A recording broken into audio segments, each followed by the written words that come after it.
Welcome to Chitra talkies.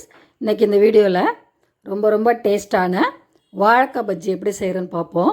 இந்த பஜ்ஜி வெளியில் நல்லா மொறுன்னு இருக்கும், உள்ளே நல்லா சாஃப்டாக இருக்கும். அது எப்படி செய்கிறேன்னு பார்க்கலாம்.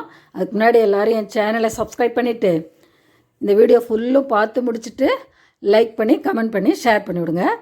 இப்போ நான் அதுக்கு 2 வாழைக்காய் எடுத்துருக்கேன். இந்த 2 வாழைக்காயும் அடியையும் நுனியையும் கட் பண்ணி எடுத்துடணும். முதல்ல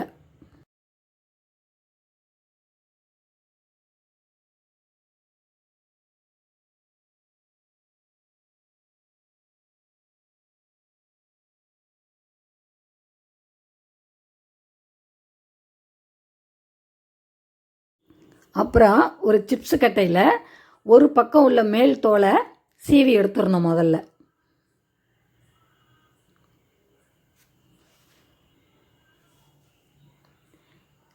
இந்த மாதிரி சீவி எடுத்துட்டு இதை நல்லா ஸ்லைஸ் போடணும். 2 வாழைக்காயும் நல்லா ஸ்லைஸ் போடணும்.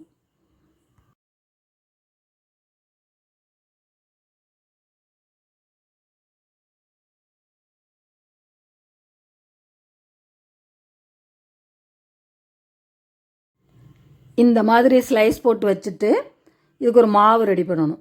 அதுக்கு நான் இப்போ ஒரு பவுலில் 1 கப்பு அளவு கடலை மாவு எடுத்திருக்கேன்.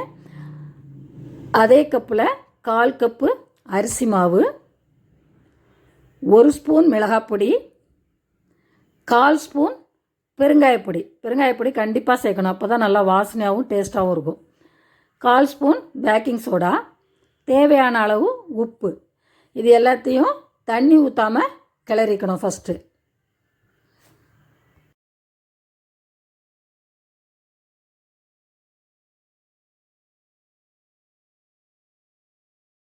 அப்புறம் கொஞ்சமாக தண்ணி ஊற்றி கலந்துக்கணும்.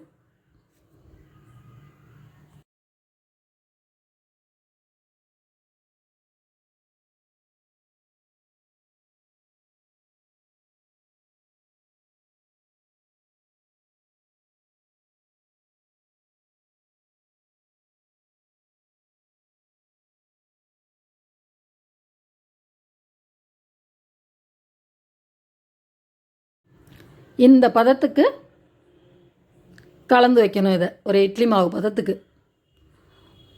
கலந்து வச்சுட்டு நம்ம சீவி வச்சுருக்கிற வாழைக்காயை அதில் நனைச்சி எடுக்கணும். நல்லா வாழைக்காயில் ஒட்டி இருக்கணும் அந்த மாவு.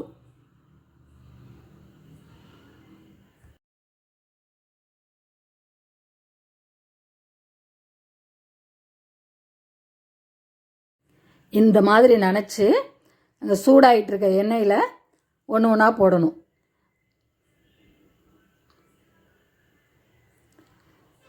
இந்த மாதிரி கொஞ்சமாக போட்டு மிதமான சூட்டில் பொரிச்சு எடுக்கணும். இதை திருப்பி போட்டு இந்த நுரையெல்லாம் அடங்கி எண்ணெய் சத்தமும் குறையும். அந்த ஸ்டேஜில் பஜ்ஜி எடுத்துடணும்.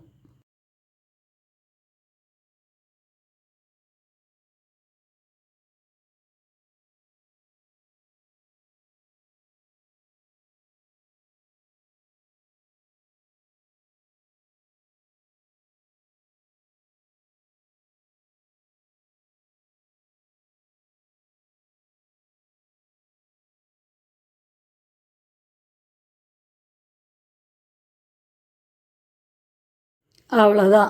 இதோ சூப்பரான பஜ்ஜி ரெடி ஆயிடுச்சு. இதேமாரி நீங்களும் செஞ்சு பார்த்து சாப்பிட்டு பாருங்கள். நன்றி.